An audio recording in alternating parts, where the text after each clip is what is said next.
নমস্কাৰ বন্ধু বান্ধৱীসকল, আপোনালোকক স্বাগতম জনাইছোঁ আমাৰ নিউজ টিভি আছামলৈ।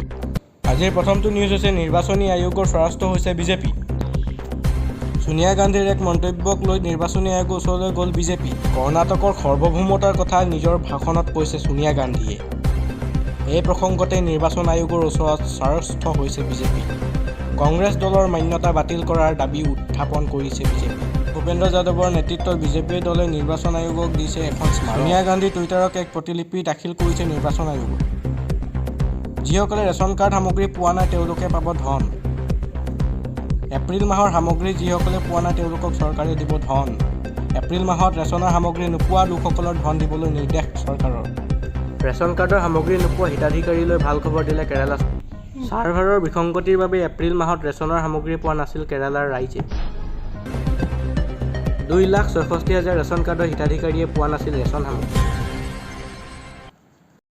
কেৰালাৰ খাদ্য আয়োগে শীঘ্ৰেই ৰেচনৰ সামগ্ৰী নোপোৱা ৰাইজক ধন দিবলৈ নিৰ্দেশ দিছে। বিজেপিৰ পিছত এইবাৰ অৰবিন্দ কেজৰিৱালক আক্ৰমণ কংগ্ৰেছ। বাসগৃহ সৌন্দৰ্য বৰ্ধনৰ নামত 171 কোটি টকা খৰচ কৰিছিল কেজৰিৱালে। এই বিস্ফোৰক অভিযোগ কংগ্ৰেছৰ মুখপাত্ৰ অজয় মাকেনৰ। মাকেনৰ অভিযোগ দেখাত যিমান সাধাৰণ, কেজৰিৱাল কিন্তু তাৰ সম্পূৰ্ণ বিপৰীত। পানীৰ দৰে টকা খৰচ কৰি নিজৰ বাসগৃহ সজাইছিল কেজৰিৱালে। কংগ্ৰেছ প্ৰাক্তন মুখ্যমন্ত্ৰী শীলা দীক্ষিতে 5 বছৰতে ইমান টকা খৰচ কৰা নাছিল।